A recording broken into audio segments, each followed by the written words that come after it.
अस्सलाम वालेकुम। शुरू रब ताला के बाबरकत नाम से। कहानी शुरू करने से पहले अगर आपने हमारे चैनल को अब तक सब्सक्राइब नहीं किया तो प्लीज हमारे चैनल को सब्सक्राइब कर दें। रसूलुल्लाह सल्लल्लाहु अलैहि वसल्लम के मक्का में दो बड़े दुश्मन थे जिन्होंने आपको बहुत सी तकलीफें पहुंचाई, अबू जहल और अबू लहब। आमतौर पर लोग अबू जहल और अबू लहब को एक ही शख्स समझते हैं, जबकि कुछ लोग इन दोनों को आपका चचा मानते हैं, जबकि ऐसा नहीं है। अबू जहल, जिसका असल नाम उमरू इब्न हशाम था, कुरैश खानदान से इसका ताल्लुक था, लेकिन आपसे इसका कोई करीबी रिश्ता नहीं था। बाज लोग जो इसको आपका चचा ख्याल करते हैं ये गलत है, इसलिए कि आप सल्लल्लाहु अलैहि वसल्लम के दादा अब्दुल मुत्तलिब थे और अबू जहल ना अब्दुल मुत्तलिब का बेटा है और ना ही अब्दुल मुत्तलिब के खानदान का है, बल्कि अब्दुल मुत्तलिब अब्दुल मनाफ के खानदान के थे और अबू जहल मखजूमी कबीला और खानदान का था। इन दोनों में खूनी रिश्ता नहीं है। अबू जहल का शजरा नसब कुछ यूं है: अबू जहल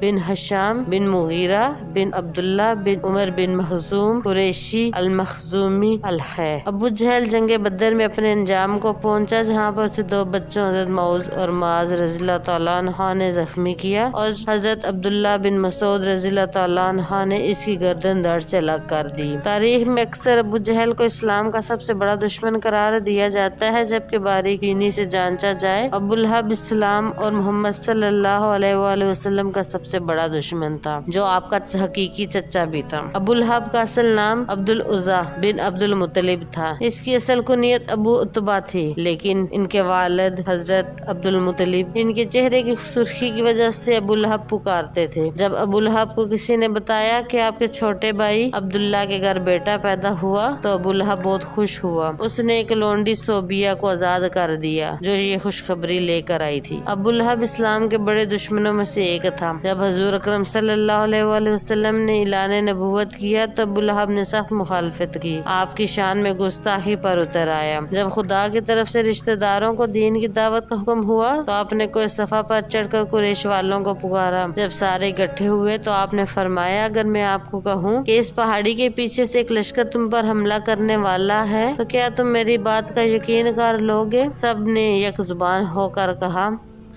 आप हमेशा ही सच बोलते हैं।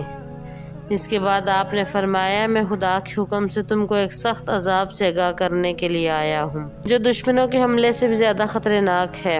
जब आप सल्लम ने ये अल्फाज फरमाए तो अबू लहब ने आप सल्लल्लाहु अलैहि वसल्लम की मुखालफत करते हुए कहा, गारत हो तुम पर, नाउज़ुबिल्लाह। तूने हम सबको इसलिए बुलाया है। जब रसूल अकरम सल्लल्लाहु अलैहि वसल्लम पैगाम खुदा देते तो अबू लहब आपको बुरा भला कहने लग जाता कि ये झूठा है, अपने बाओ-अजदाद के दीन को छोड़कर अपना नया दीन फैला रहा है। बाज रवायत में है कि अबू लहब ने कोई सफा पर आप सल्लल्लाहु अलैहि वसल्लम को कत्ल करने के लिए पत्थर भी उठा लिया था। अबू लहब हुजूर सल्लम के इतने मुखालिफ था कि जब हजूर के बेटे अब्दुल्ला का इंतकाल हुआ तो अबू लहब बहुत खुश हुआ और दौड़ता हुआ अपने दोस्तों के पास गया और कहा कि हजूर सल्लल्लाहु अलैहि वसल्लम नस्ल खत्म होना हो गई है। नाउज़ुबिल्लाह। एयाम हज में भी अबू लहब आप सल्लम के पीछे लगातार रहता था, यहाँ तक कि वो आपको पत्थर मारता था, जिससे आपकी एड़ियों से खून निकलना शुरू हो जाता। कुरान पाक में बदबख्ता अबू लहब की मौत के बारे में सख्त अल्फाज बयान किए गए, जो कि हर्फ बहर्फ पूरे हुए। वो बहुत जिल्लत की मौत मरा। अबू लहब बहुत मालदार आदमी था। जब इसको खुदा के अजाब से डराया जाता तो कहता, अगर हुजूर की बात सच है तो आखिरत के दिन माल और औलाद का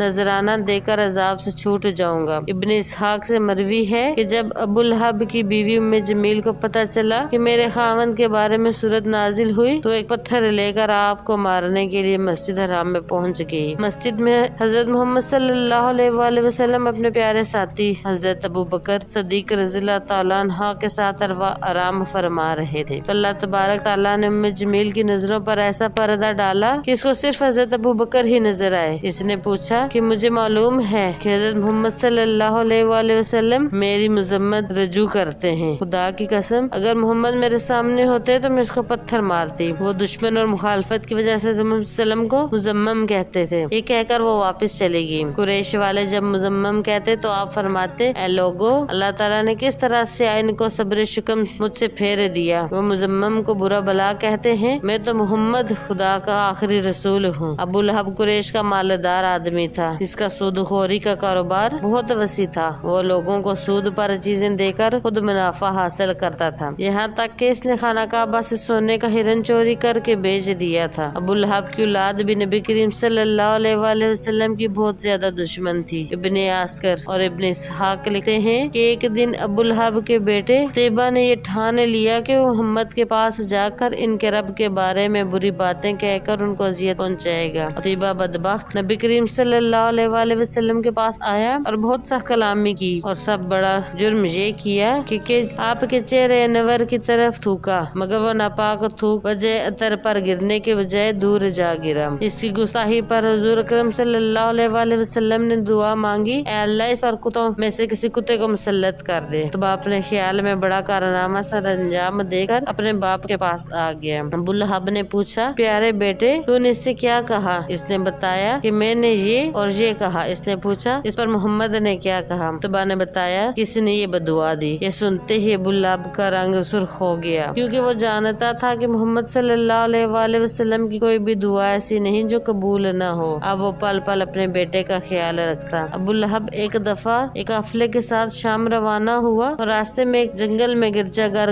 میں انہیں پڑاؤ کرنا پڑا۔ جنگل میں خوفناک جانوروں کا خطرہ تھا، تو ابو لہب کو بار بار حضرت محمد کی بدعا یاد آ رہی تھی۔ ابو لہب نے قافلے والوں سے کہا کہ چونکہ تم لوگوں پر میرے بہت احسانات ہیں، تو میں تم سے بدلہ لینا چاہتا ہوں کہ آج رات میرے بیٹے کی حفاظت کی جائے۔ بس تم سارا سامان اس گرجا گھر کے صحن میں جمع کر دو اور اس کے اوپر میرے بیٹے کا بستر لگا دو، اور پھر سامان کے ارد گرد تم سب سو جاؤ۔ اخبار کہتے ہیں کہ ہم نے ایسا ہی کیا۔ جب رات سو گئے تو جنگل سے شیر آیا، ہم سب کے چہروں کو اس نے سونگا مگر کسی کو کچھ نہ کہا، پھر سامان کے بلند ڈھیر پر چڑھ گیا، اتبا کے چہرے کو سونگا اور اسے چیڑ پھاڑ دیا۔ ابو لہب کا برا حال تھا اور وہ کہے جا رہا تھا، میں جانتا تھا میرا بیٹا محمد کی بدعا سے کبھی نہیں بچ سکے گا۔ ناظرین گرامی، ابو لہب سے بیٹے اور اس کی بیوی کا انجام انتہائی دردناک اور عبرتناک ہوا، کیونکہ اللہ پاک نے سورہ لہب میں پہلے ہی ان کے لیے عذاب کا فیصلہ سنا دیا تھا۔ جنگ بدر کے 7 دن بعد ابو لہب چیچک کی بیماری میں مبتلا ہوا اور گل سڑ کر مر گیا۔ روایت میں آتا ہے کہ اس کو ایک ریشے دار دانہ نکلا، جو پھٹا تو اس سے مزید دانے نکل آئے۔ اب ان دونوں کی جب بدبو باہر پھیلنے لگی تو اس کی بیوی اور اولاد نے یہ فیصلہ کیا کہ ان کو اپنے گھر سے کسی ویران کھنڈر میں منتقل کر دیتے ہیں تاکہ یہ بیماری کسی میں منتقل نہ ہو۔ اسی بیماری اور بدبو میں 7 دن رہنے کے بعد ابو لہب جہنم واصل ہوا۔ اس کی لاش 3 دن تک پڑی رہی، کوئی اس کے قریب نہ پٹکتا۔ لوگوں کا ڈر تھا جو قریب جائے گا اسے چھوت کی بیماری ہے لگ جائے گی جس سے وہ مرا ہے۔ جب بدبو پھیل گئی تو لوگوں نے اس کے اہل و عیال کو آر دلائی۔ اس پر انہوں نے تانوں سے تنگ آ کر چند حبشیوں کو اجرت دے کر لاش اٹھوائی، جنہوں نے لمبی لمبی لکڑیوں پر رکھ کر ایک گڑھے میں پھینکا